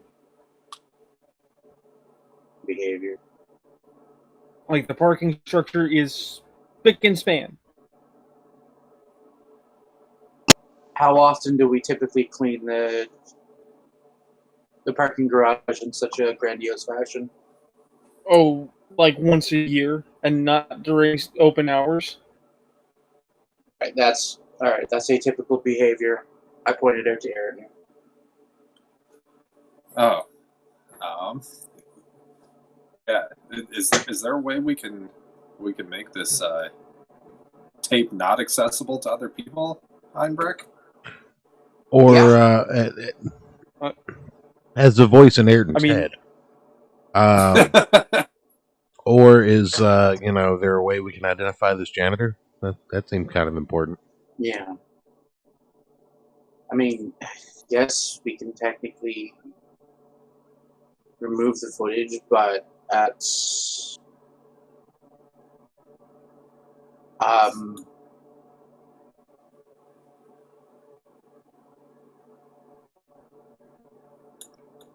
be very careful. That's all I can say. Well, we should figure out which janitor that was first, and then. Yeah. Already on that. I'm gonna rewind and see if we ever catch using the janitor's face on the camera. Well, as it turns out, you don't need his face. It is a very easy identifier because there are only 6 janitors for the entire campus, right? And of the 6, only one of them is a a quota higher hunchback. Gotcha. Yeah. I mean, he's good at the job. He's not, like, mentally reduced or anything. But, you know, it's like, you hired a hunchback as a janitor? Yeah, he mops. He's good at it. That's what he does. I'm gonna bring up his file and look at his details. Okay. His details are thin. Not thin in a natural way, but thin in the sense of he has a job record that is spotless.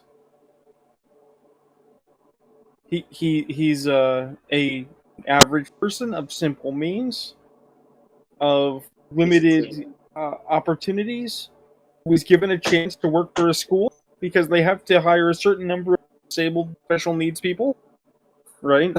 And since being here, he has never missed a day of work. He has never had a problem with a coworker.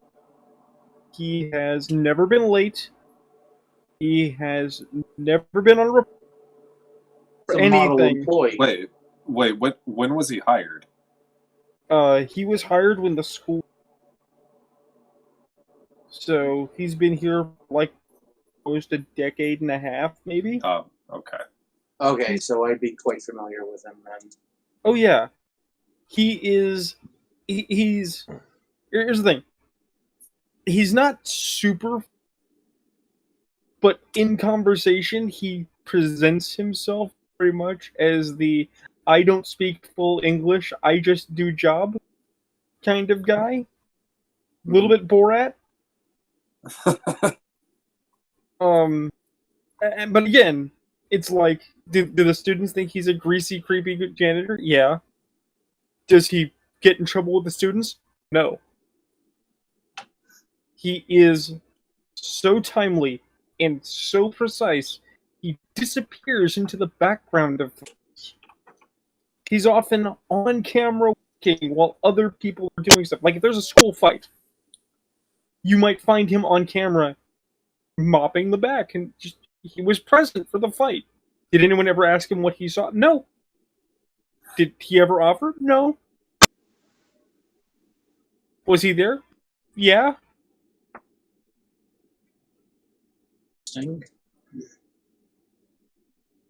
Well, I think it's about we're about to be late to meet church for our little powwow. We might want to tell him about this and do something with this footage before we go meet him. Right, I'm gonna. Is it a physical tape or is it are we looking through a digital database? Oh, we wish it was digital, but they went cheap. This is a physical VHS tape. All right. Yes. I signed the tape out because that seems like the wise choice. Mm.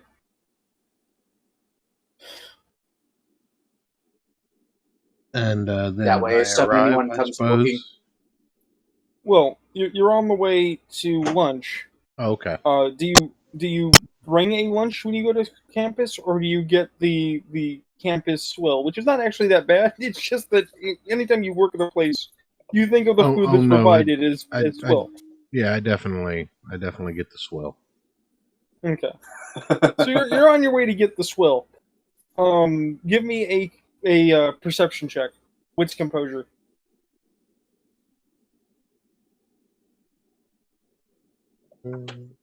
One second.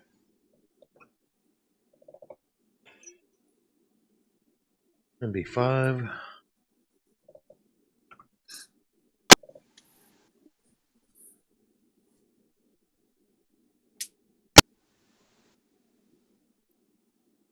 Okay, that's a 10. Keep going.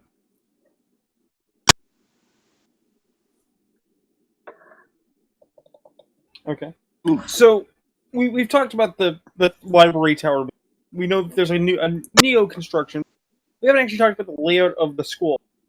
The layout of the school is a central building with 2 wings, and at the end of those wings are basically secondary buildings. Okay? But how these wings are structured, okay, is Bang, they fuck, I'm dead. are... Sorry. No. They are long hallways that connect in alternating fashion, sort of back and kind of forming the spokes of bat wings. Okay? I'm with So it. from the central building, they stretch out to the sides. And, like, if you start at the north end of the school, you have to walk to the south end of the hallway, go into the next section, and walk back to get to the next section. Good. Okay? It's quite lengthy. There are fire escapes at each end, so you can just sort of disgorge if there's an emergency, rather than having to run all the way through these hallways. But at the same time, they're not narrow, they're just very straight hallways. It's not a lot of cross sections, fusion to get lost. Okay? And as you are heading towards the central building, which is the central administration where the primary lunch and staff area is, you see a door in the wall. Now, you've passed these hallways dozens of times. Hundreds of times. Yes. You know these like the back of your hand. You don't remember this door. It's not a particularly noteworthy door. It's not strange. It's not like it's black. It doesn't have anything weird with it. It's not seeping blood or breathing. It has a little sign that says employees only. I mean, you're an employee and never seen this door. And it's just there as you're walking by. Like, you stop, you look at it, everybody else is just milling around around you, and there's a door.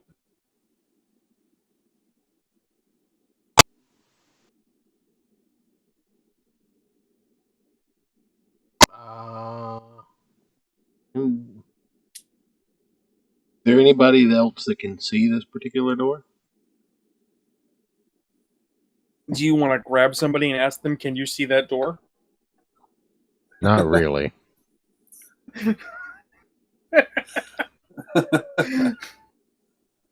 Defeated sound to his voice. Not really. Does anybody seem to take notice of me gawking at this door? Are you talking to the door? What are you saying to the door? Gawking. Oh, gawking at the door. No. I mean, you know, some of these are students, some of these are teachers. They got their own stuff going on. Okay.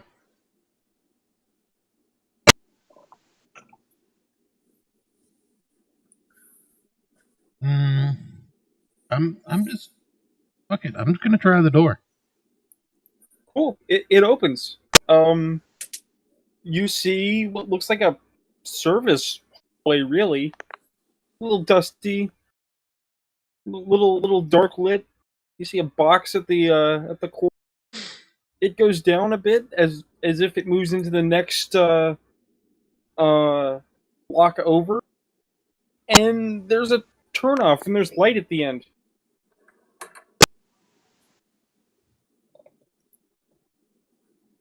Okay. You're breaking up again a little, Church. I'm gonna step back out of the door. Okay. And I'm gonna continue on my way to meet. I'm just gonna hang out until Rune and Ayrton get here because that seems like the intelligent thing to do. Sure. So you let the door close. You head on to your appointed meeting. You guys have a table hashed out. I mean, there are several essentially teacher tables, but they're not always filled, so it's easy to be like, this is our table, we're picking this one out. Do you arrive first, or do you arrive last? I'll arrive first. Okay. So, Church is there first. That brings us to Ayrton and Einbricht. So when do you guys show up? Do you show up together? Do you show up? I'm going to assume we show up together, right? I have no reason to separate from Ayrton, so yeah, we'd show up together. Okay. So Church is there when you get there? I mean, it's a public eating room. You are actually mingling with students, people everywhere.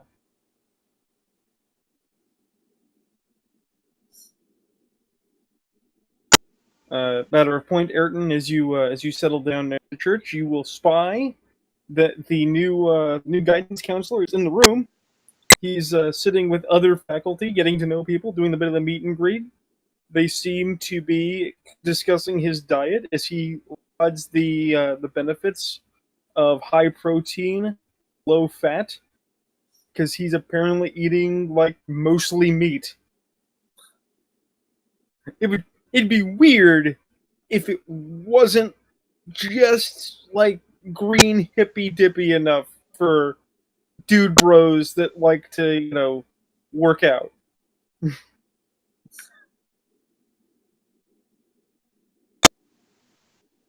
All right.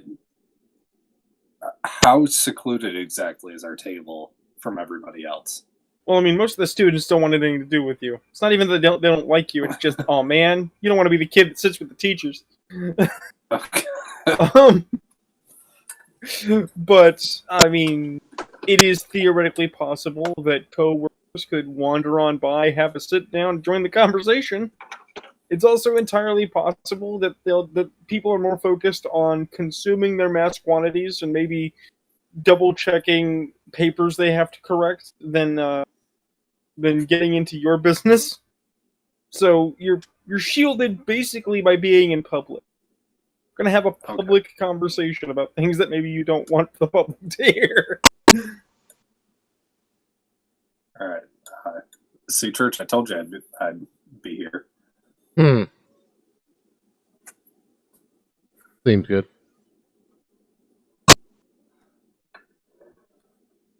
Oh, what in the name of fuck was that? Was what? You know what I mean. Oh,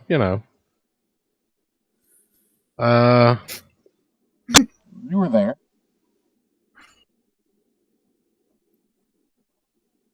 I mean, Yeah, but he missed one part though that he's now privy to. I mean, you can explain it if you want to. I'm not saying a goddamn thing. Because, been there, done that. It was an ordeal. It was definitely something. But let's just assume Ayrton takes this time to fill you in, because I mean, you have a general idea as to what happened. He fills you in on the disappearance of Small Kick and all that bullshit. But yeah, I'm not saying shit.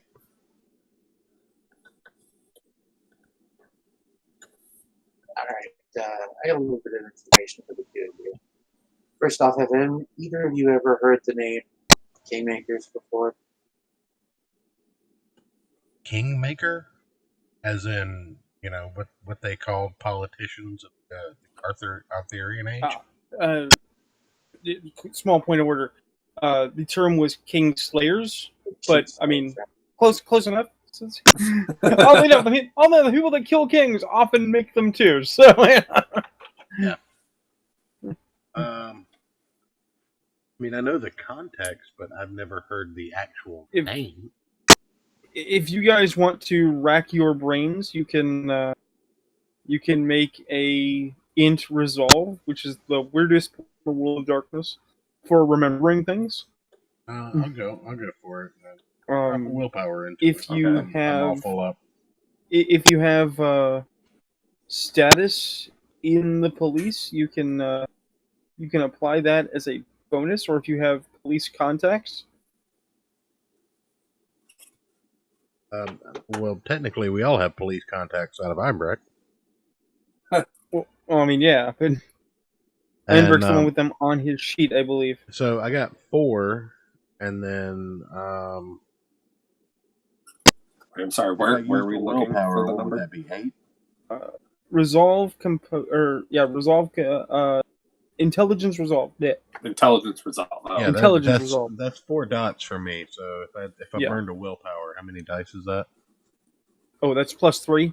if you burn Okay, willpower. so 7. Yeah. Okay.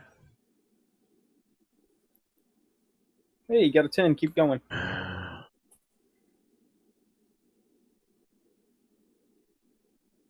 All right, so Nice, 3 1, 2, 3, successes. 4. 4. Yeah. Oh. Oh, no, you're right. 3. My bad. Yeah, 3. Yeah. I thought Okay. 7 was 1. My bad. No, that's the previous masquerade. It was 6 and better. Ah. But that was also the system where one just took away successes. We don't do that. Anyone else gonna roll on this, or Oh, you're gonna let yeah. Church Champion? Because everybody can make the roll. It's one of those things where you might not record it, but at the same time, you suddenly remember, it's like, oh crap, yeah, I've heard of that. You put it together after the fact. Okay, couple of 9s, 1 8. So yeah, you actually, it takes you a minute to put it together because it's the kind of thing where pop culture overlaps, and you're like, no, that can't be a real thing. But no, there is in fact a motorcycle club in town called the Kingslayers. They have chapters all across the Southwest and parts of the Midwest, and they aren't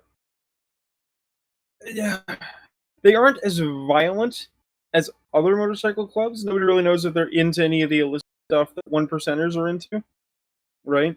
But they have a preponderance of former military, and they tend to be very, if you mess with us, we will mess with you harder. Because they style themselves as people who, like, they were founded by guys who claimed that they had been involved in regime change. Their motto is let the blood on your hand be the blood of a king. Like, they are serious about their fighting, drinking, and enjoyment cycle. And as was stated earlier, they in fact have a big rally coming through town in the next couple of weeks. Because about once a year, they go on a loosely defined sabbatical called Patrolling the Territory, where they gather together every MC in their chapters, and they basically drive a big interstate circuit, stopping in towns, causing trouble, rolling on. But extremely violent, lots of troublemaking, and yet not as dangerous as some other clubs. They're not. They appear not to be involved in the drug trade. They appear not to be involved in arms. They're not white supremacist. They're not. They have women. They're equal opportunity. They're just ride and die and, start shit kind of guys. So, the motorcycle gang after what happened last week. I can't really see the connection. We got a missing teacher. No, I'm in character. Right, but I was gonna say, it's got to be on my end that you keep kind of going in and out. Can anybody else hear me, or is that happening everywhere? Yeah, you cut off for a second, but you're fine now. Yeah. Grumble, grumble, grumble. Tech, tech, tech. That's right. Everything is awful. All right. So what'd you say? So what does the motorcycle gang have to do with what happened last week? I mean, let's circle back to the facts. We have a missing teacher. We have a missing student. We have a doorway to another dimension. A talking van. A mystery juice. And the guy that disappeared for a week and thought he was only gone for about 30 minutes.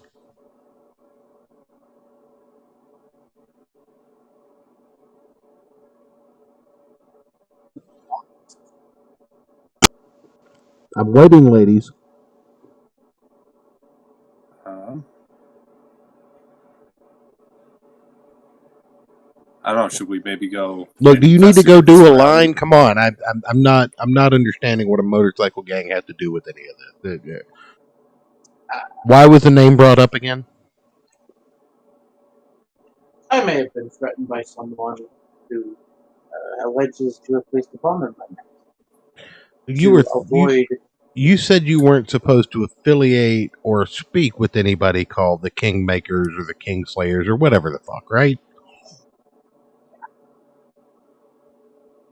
So why would the doorway that took us to a talking van and a giant spider take you to a biker gang? No fucking idea. Should we maybe go scope out this gang when they get to town? What do you guys think? I like my head attached to my body. You guys can check out the gang. I gotta stay out of this one. Oh, you're involved. I mean, yes, I understand you have a something attached to your head, but it's kind of Three Musketeers shit from here on out, buddy. It's all for one or all for none, and I understand that these other people threatened your head if you got involved, but what if the threat to your head was equally as bad if you didn't? Valid point. Come on, we'll do undercover cop shit. We'll sit in my van. We'll eat beef jerky and piss in coffee cups. It'll be fine. You're pissing Coke bottles so you can put a lid on it. What kind of disgusting creature are you? Hey, you guys are the law enforcement people, not me. And I'm gonna rifle through my shit for my business card Mr. White gave me. While you're doing that, have mine or Ayrton's name come up in this investigation? Not as far as you know. If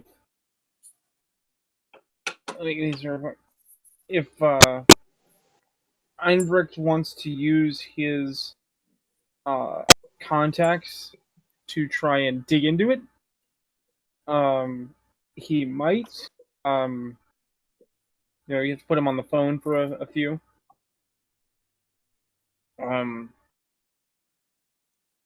You could also get up your contacts, McCartney. I mean, you do move through the teachers. You have an inroad on that, but they would only know what the police have told them. Yeah, I was thinking about that. Yeah. Also, and asking questions amongst the teachers might arouse more suspicion than necessary, especially. I'm assuming you told us about this new guidance counselor already, right? Yeah, I was going to bring that up. That guy's shifty. How is he shifty? There's I went and met with him after you interrupted me with a student. Interrupted what? What was going on there? No secrets are necessary at this point. Like, everything needs to be on the table. All right. Well, she seemed kind of off. Like the previous student. So I was checking in. She mentioned that new guidance counselor, and I was kind of a dick. So I went and talked to him, and there's something wasn't right in there. All right. Sure. We'll go with that. All right. I also filled Church in on what we saw in the videotape with the janitor. So we were gone for 7 hours, according to that tape. And I was apparently gone for a week. Good Lord. But for most of us, it felt like no more than 2 hours at most. I mean, you were knocked out, so I don't see how they kept you knocked out for a week unless they drugged you.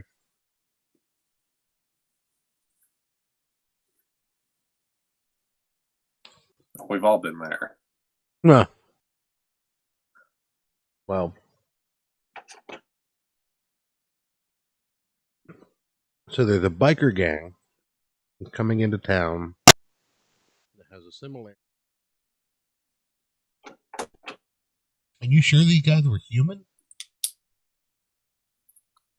Did we see any other humans while we were on the other side, Einbrecht? Or Ayrton? I don't remember seeing other humans. Yeah, that's.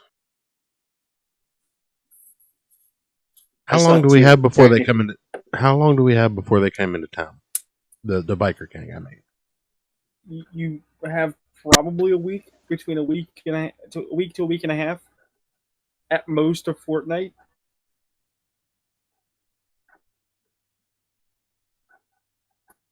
Well,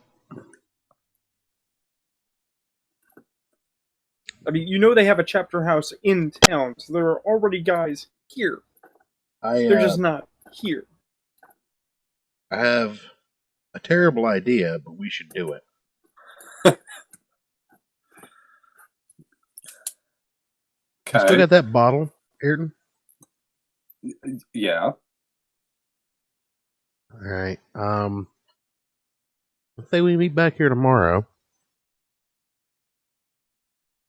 and I'll take you guys to a storage locker where I've got something that we might need stored up.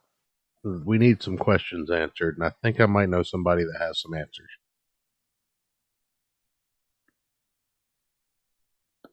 All right. Einbrecht, are you coming? Yup. Okay. All right. Don't exactly have a choice at this point. You really don't, but, you know, I like to at least make it seem like you do. I mean, ST Man is now interested in this plan. Do tell. What are we doing, Church? I mean, I guess that would adjourn the session because we're at our post 2 hour mark. But I think that next time we get together, we're gonna go through the doorway and see if we can get in touch with Cool Ride. Oh boy! Oh boy! I don't know about Cool Ride. Well, no. My character knows about Cool Ride only because they explained it to me. But like, well, that's why I didn't tell you that's where we were going. Oh no, I love this. This is a good plan. This is gonna be fun. Okay, then. As he laughs maniacally, I feel like this is going to turn out horribly for us, but. Oh no, it'll be fun. We'll see what happens. But I don't trust you. You shouldn't. You should. Well, no. Let me be clear, because I'm going to segue a bit as we close to comment on the nature of gaming. You should always trust your storyteller, GM, DM, what have you, to be fair. That one is required. It's part of the job. You have to be objective in application. You can't screw your players for laughs. It's not okay. Okay? But should you trust your GM not to lie to you? Trust your GM not to misrepresent facts relative to your ability to suss them out. No, absolutely don't trust your GM. It is his job, definitionally, to create challenge and story, to give you something to go on. If you just get all the answers, well, then sit around with your thumb between your eyes, you're bored. If you roll badly and you get a bad result, you're still going to get some information. It just might not be complete, or it might be wrong. And that's actually how it's supposed to work. Do you think that I am lying to you? Maybe. Do you think that I am going to let you guys make horrible decisions and then build results of that are really amusing and fun? Yeah, that's my job. I'm not going to stop you from doing bad things and tell you what the right answer is. You have to figure it out for yourselves. I gave him the opportunity to say, you know, what do you want to do? And nobody asked the question. Right. So yes, as we close, I'll figure out XP for that. We'll pass it around. We'll get sheets updated before next game so that people can advance. But that was episode 3. A little more social, a little more investigating, a little less. What the heck is that flesh creepy madness? I feel like I did better this round than the last two. Like anything, you got to practice. I also really appreciate that, despite the fact that you're mostly Alex Jones jokes, your character is a real scumbag in the world of darkness. Nice. Because I've been talking to people about old games I have been in. I've been in so many games where people tried to be super nice guys, and we're like, but no, can't do bad things because that's wrong. And you're like, look, I'm not trying to do bad things. I'm trying to do things that are convenient that sometimes have negative ramifications. That's entirely different. Basically. Like, there was nothing bad about me murdering because, a child. I don't know, but I can safely say for Old Man Gaming, I don't know. I do not believe the Church of Failure, in fact, condones any of the untoward things that we might do in the world of darkness. Well, I mean, fully aware that these are awful and wrong. As a human being, I don't, justify killing, barely legal kids because they're infested with spiders, but it seems like the right thing to do in the particular course of action I would take. Well, I just mentioned because in more recent, documentation, more recent books, there's always this ambulicious warning at the front of the book that this is a game and you're not supposed to replicate anything that you do in reality, which of course you shouldn't. And it's like, no, this is not representative of real occultism, real magic, real weirdness. The game can't give you powers. I mean, well, if some weird extra-dimensional demon spiders are crawling out of somebody, you should probably dispose of them. Yeah, no, I mean, if that actually happens in real life, then that. But, I mean, the summation is always the same, and it's the only part of the warning that's right. We play monsters in a game. You don't have to be monsters in real life. Yeah. Speak for yourselves. Oh no, you would still be of the status of being a monster. That's just between you and your priest or your bartender. Thank you. My priest says I'm the goodest boy in the whole congregation. Oh yeah? How's them knee pads working for you? They're a little scuffed, but Anyway, yes, thank you for indulging us tonight, everybody. As we turn away from the world of darkness, the shadows continue to shift, the wheels continue to turn. Nothing is resolved, but nothing is worse, as far as you know. Everything is worse. I don't like the way you just ended that. Good night, everybody. Good night,